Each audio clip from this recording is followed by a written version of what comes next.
Pensé que iba a ser la noche más feliz de nuestras vidas, pero lo que descubrí en esa fiesta me hizo replantear todo y cancelar la boda. Hola a todos. Tengo 31 años y me llamo Natalia. Escribo esto desde la casa de mi hermana, rodeada de cajas con mis cosas, con el vestido de novia colgado en una percha que ya no quiero ni mirar. No estoy segura de si esto es para desahogarme o para advertirle a alguien allá afuera que todavía cree que el amor puede tapar las banderas rojas. Porque yo también creí eso. Durante mucho tiempo. No sé bien cómo empezar, porque si me limito a contar lo que pasó esa noche, no van a entender todo lo que vino antes. Y créanme, esa noche fue solo la gota final, el último empujón que me hizo abrir los ojos. Así que voy a contar todo, desde el principio. Con calma. Porque lo que pasó no fue un error. Fue una acumulación de cosas. De silencios. De manipulaciones disfrazadas de preocupación y de comentarios envenenados camuflados con sonrisas. Todo comenzó hace casi 6 años, cuando conocí a Mauro. Él tenía 33, yo 25. Nos conocimos en un taller de escritura creativa que se hacía los sábados por la tarde en un centro cultural de mi ciudad. Mauro era uno de esos tipos que no hablaba mucho, pero cuando lo hacía, captaba la atención de todos. Tenía una forma de expresarse muy clara, muy pausada, como si pensara bien cada palabra antes de decirla. Eso me gustó. Al principio solo charlábamos entre clase y clase, nada serio. Pero después empezamos a salir a tomar café, a intercambiar libros, a escribirnos. Fue una relación que se fue dando muy despacio, y eso me hizo confiar. Yo venía de una historia bastante tormentosa con una persona muy inestable, así que lo tranquilo de Mauro me resultó sanador. Era atento, pero no empalagoso. Reservado, pero dulce cuando se abría. Me enamoré de su manera de ver el mundo, de su paciencia, de su constancia. A los 2 años de estar juntos, decidimos irnos a vivir a un pequeño departamento que alquilamos entre los dos. Era modesto, pero lo armamos con tanto cariño que se sentía como un palacio. Y ahí empezó, de a poco, la parte de la historia que preferiría no tener que contar. Porque hasta entonces, yo solo conocía a la familia de Mauro por encima. Algunas cenas ocasionales, saludos cordiales.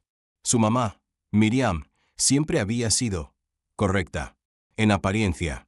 Pero ahora, viendo todo en perspectiva, me doy cuenta de que desde el primer día dejó en claro lo que pensaba de mí, solo que en su propio estilo, sutil, pasivo, y con una sonrisa que me ponía incómoda sin saber bien por qué.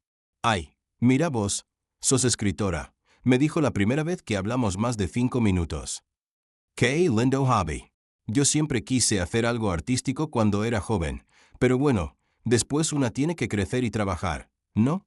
Yo me reí, un poco incómoda, sin entender si me estaba tomando en serio o burlándose.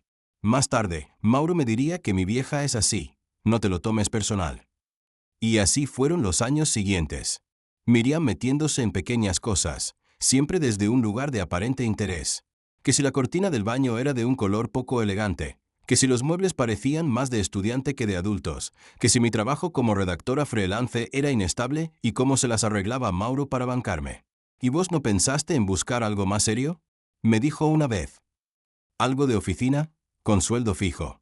No por vos, pero por Mauro. Él se esfuerza tanto. Pobre. Nunca dijo directamente que no me consideraba lo suficientemente buena para su hijo. Pero no hacía falta. Su tono, sus palabras elegidas con pinzas, su manera de analizarme como si fuera un proyecto fallido, todo lo decía sin decirlo. Y Mauro nunca la enfrentó. ¿Es mi mamá? Nati. No va a cambiar, decía, como si eso fuera excusa suficiente. Yo elegí no insistir. Pensé que con el tiempo, ella aprendería a quererme, que vería cómo lo cuidaba, cómo trabajaba, cómo nos apoyábamos mutuamente, que se daría cuenta de que yo no era una amenaza. Cuando nos comprometimos, la situación se volvió más intensa.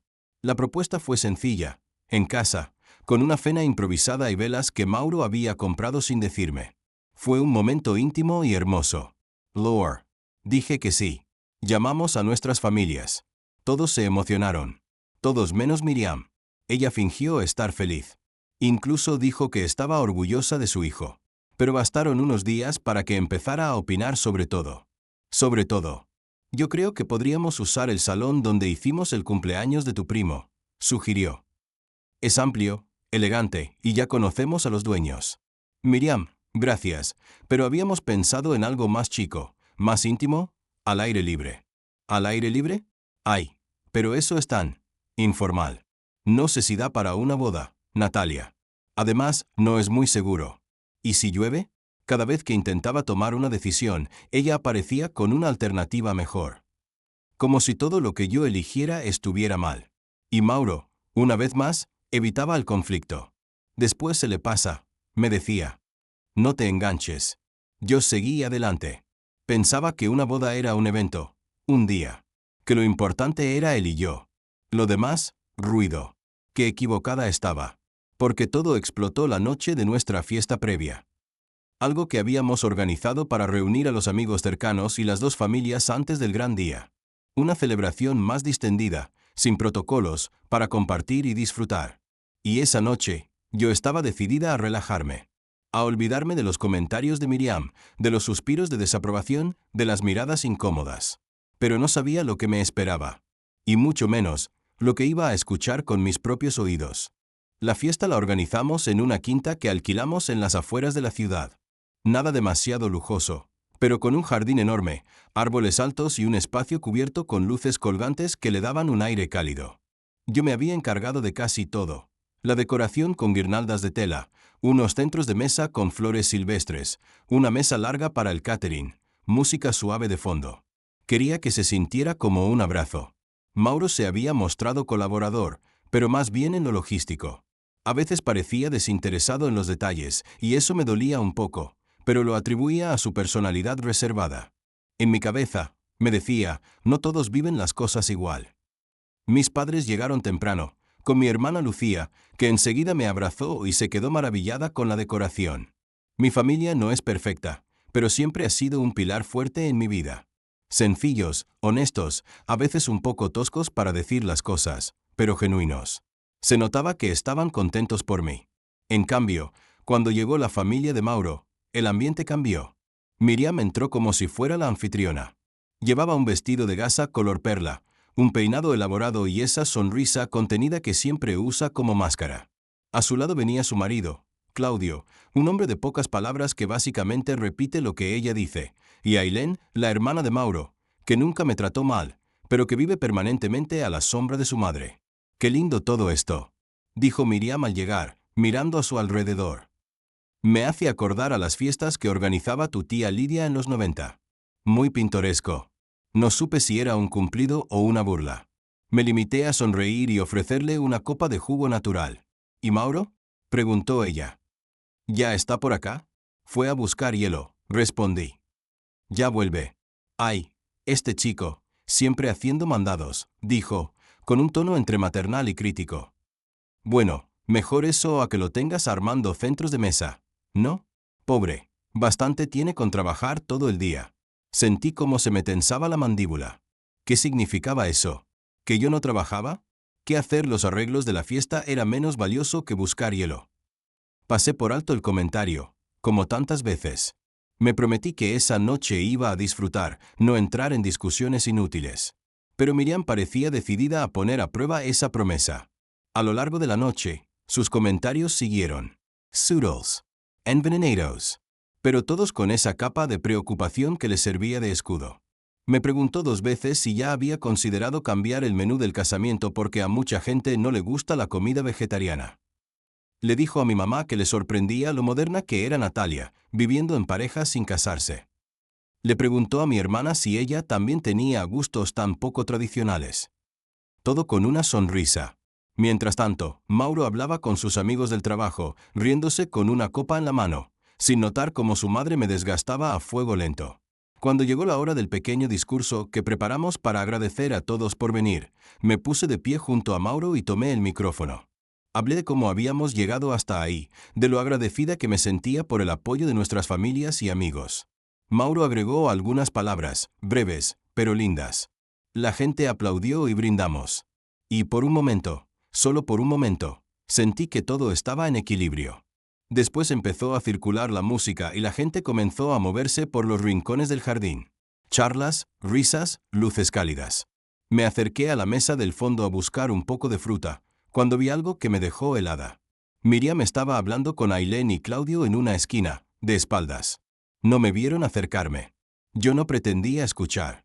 De hecho, pensaba seguir de largo. Pero me detuve en seco cuando escuché mi nombre. No sé cómo hizo para convencerlo, decía Miriam, en voz baja pero con un tono claramente molesto. Porque Mauro nunca fue así de impulsivo. Antes de conocerla, era un hombre centrado, con metas claras. Y ahora, míralo, se deja arrastrar por esa idea de vida sencilla, como si fuera un adolescente. Ailén murmuró algo que no llegué a entender, pero Miriam siguió. No digo que sea mala persona, pero no está a su altura. Y me vas a perdonar, Claudio, pero yo me voy a quedar tranquila cuando vea que él firma ese contrato. Porque si se le ocurre no hacer separación de bienes, te juro que esta boda se cancela. Me le planto ahí mismo. No pienso permitir que esa chica se quede con todo si las cosas no salen bien. Sentí que me ardían los oídos. No era solo el hecho de que estuviera hablando de mí como si fuera una amenaza. Era la seguridad con la que lo decía, la convicción de que Mauro necesitaba protegerse de mí, como si yo fuera una cazafortunas. Yo, que había estado a su lado cuando Mauro cambió de trabajo y pasamos meses ajustando gastos. Yo, que puse parte de mis ahorros para el alquiler de la casa donde pensábamos vivir después de casarnos. Yo, que organizaba esa fiesta con mis propias manos. Di un paso atrás sin hacer ruido. Me fui directo al baño del lugar, cerré la puerta y me senté en la tapa del inodoro con la respiración agitada. No lloré. No en ese momento. Lo único que sentía era incredulidad. Frialdad. Rabia. Pero también, algo más. Una especie de claridad.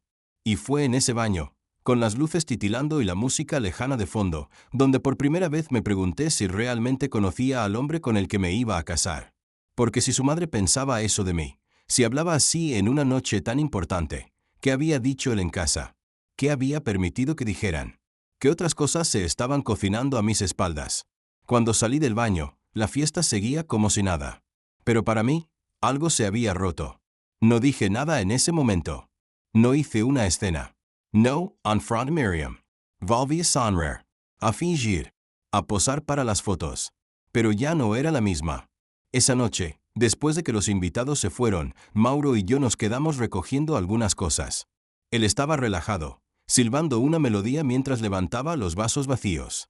Yo lo observaba, en silencio, sin saber cómo empezar. ¿Te pasa algo?, preguntó él, al notar mi expresión. ¿Tu mamá quiere que firmemos un contrato de separación de bienes? Solté, sin rodeos. Se congeló. Literalmente. Su expresión cambió. No de sorpresa, sino de incomodidad. No sé de qué estás hablando, respondió, sin mirarme a los ojos. Y ahí lo supe. Supe que él lo sabía. Supe que no era una idea suelta de Miriam. Que habían hablado del tema. Que habían dudado de mí. Que mientras yo preparaba invitaciones y diseñaba arreglos florales, ellos estaban planificando cómo protegerse de mí. No dije nada más en ese momento. Ni una palabra. Solo seguí recogiendo las cosas, en automático. Pero por dentro, algo estaba gestándose. No iba a hacer como siempre. No iba a tragarme esa humillación. No esta vez. Durante la semana que siguió a la fiesta, Mauro actuó como si nada hubiera pasado. Seguía con su rutina de siempre, trabajo, gimnasio, televisión por las noches. Me preguntaba si realmente creía que podía barrer ese tema bajo la alfombra, como si mi pregunta en la quinta hubiera sido una ocurrencia sin importancia. Pero yo no podía dejarlo pasar.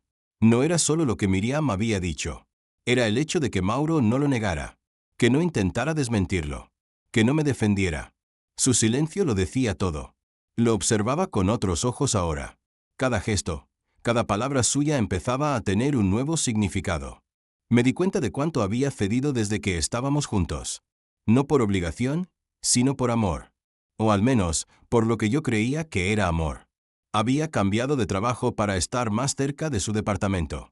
Renuncié a una propuesta para irme un año al extranjero porque no era el momento. Había reducido mis salidas con amigas porque él prefería los planes en casa.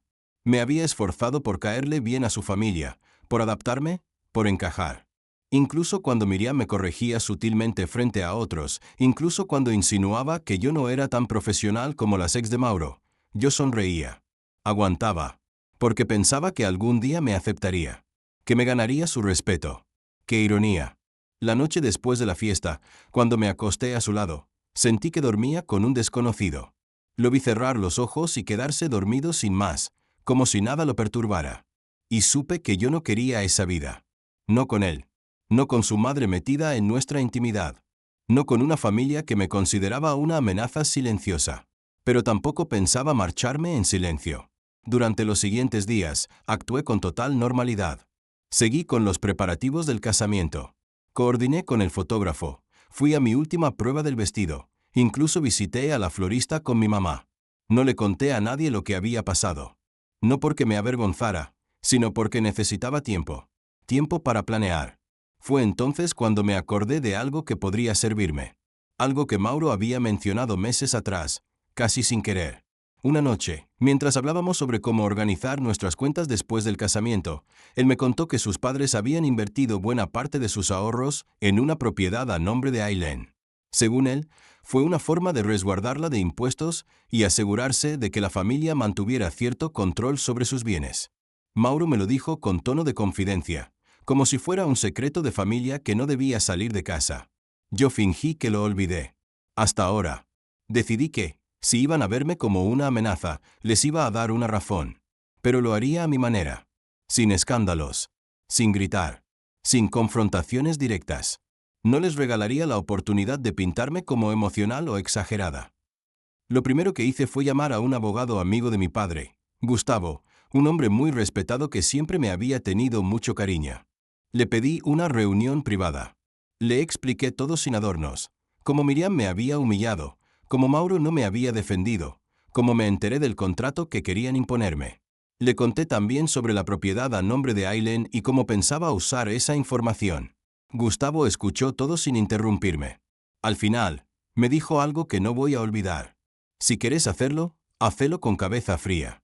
El peor error sería actuar con bronca. Hacelo con elegancia, que les duela más. Con su ayuda, redactamos una carta formal, no legal, todavía, pero con un lenguaje claro, en la que exponía todo lo que sabía. Incluía una copia de la inversión hecha a nombre de Aileen, la cual pude obtener gracias a una búsqueda discreta en registros públicos con un conocido de Gustavo, y una lista detallada de comentarios y actitudes por parte de la familia de Mauro que me hacían reconsiderar la boda. No era una amenaza, era una declaración, una que dejaba en claro que no estaba dispuesta a seguir adelante con un matrimonio bajo esas condiciones. La carta terminaba así. Esta decisión no la tomo por impulso, ni por capricho. La tomo porque me respeto.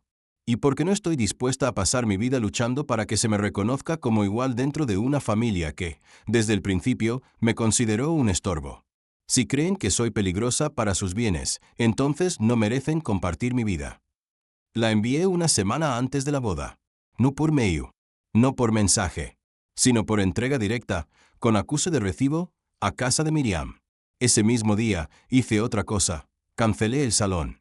Por suerte, teníamos un contrato que permitía devoluciones parciales en caso de cancelación con más de 5 días de anticipación.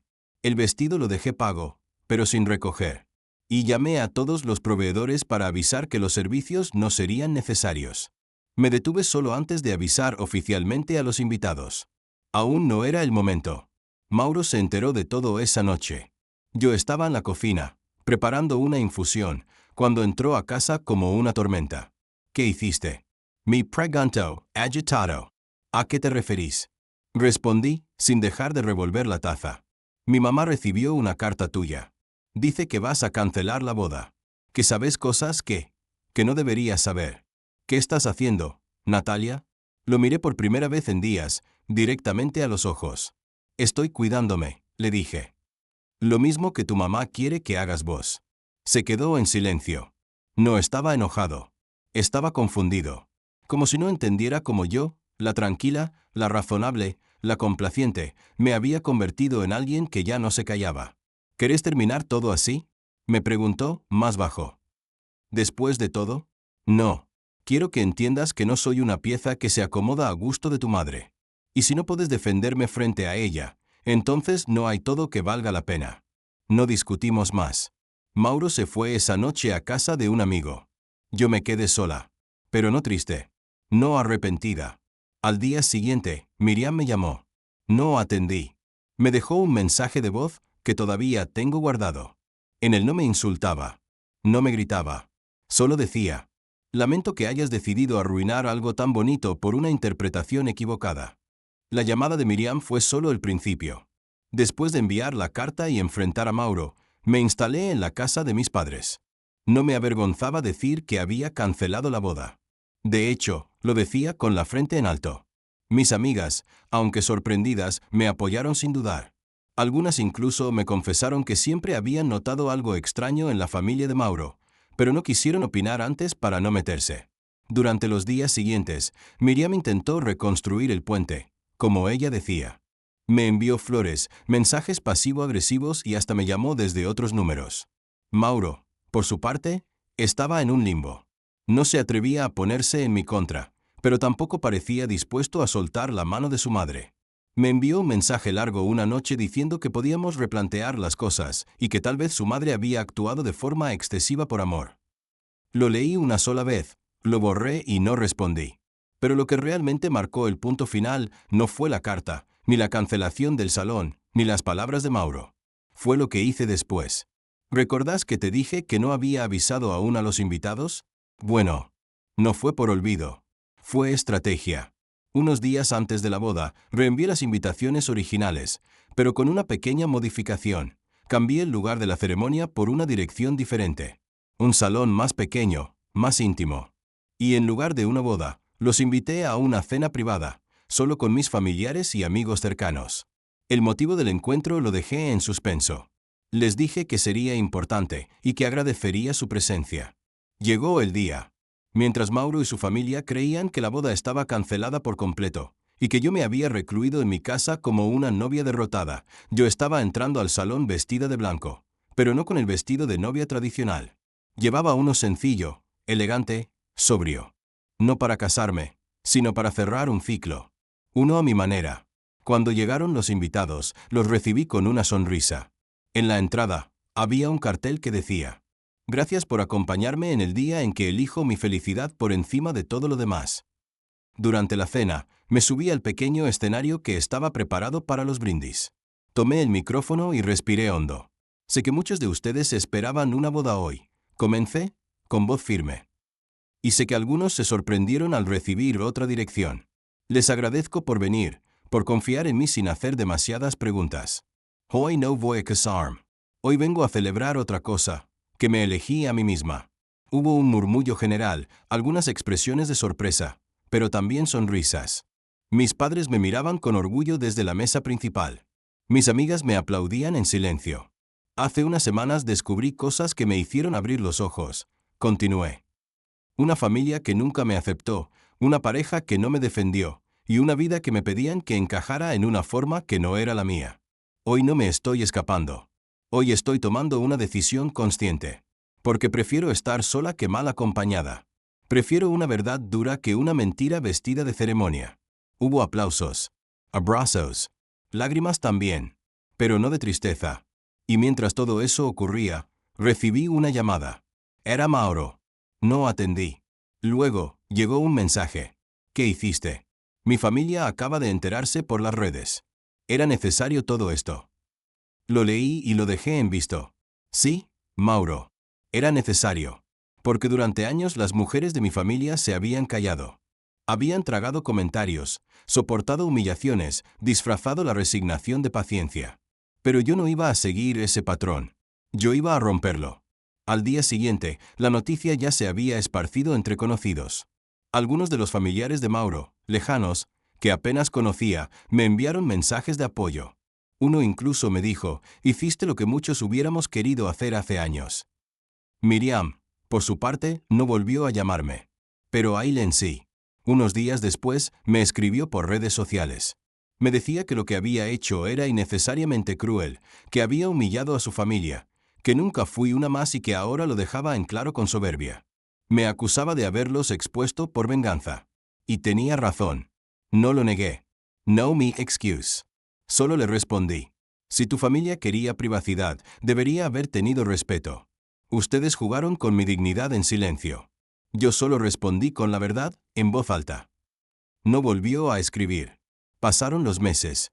Mauro y yo no volvimos a hablar. Me enteré por conocidos que él seguía viviendo con sus padres, que su madre aún contaba la historia a su manera, diciendo que yo me volví loca días antes de la boda, que tenía problemas emocionales, que no supe manejar el estrés. No me importó, porque ya no necesitaba que esa familia me viera con buenos ojos. Había dejado de mendigar cariño donde no había respeto. Con el tiempo, retomé mi vida. Volví a trabajar con más energía que nunca. Me inscribí en un posgrado que había postergado por Mauro. Mi mudé a otro barrio. Renové mi círculo social. Y algo hermoso pasó. Empecé a disfrutar de mi soledad. A conocerme de nuevo, sin la mirada constante de alguien juzgando cada paso. Hoy, un año después de aquella falsa boda, me siento más libre que nunca. No por haberme separado de Mauro, sino por haberme recuperado a mí misma. Por haber tenido el coraje de decir no antes de caminar hacia un altar que me hubiera encerrado en una vida de sumisión. A veces, la noche más feliz de tu vida no es la que imaginabas con flores y música. A veces, la verdadera felicidad empieza cuando decidís no traicionarte. Y eso, para mí, fue el verdadero final feliz.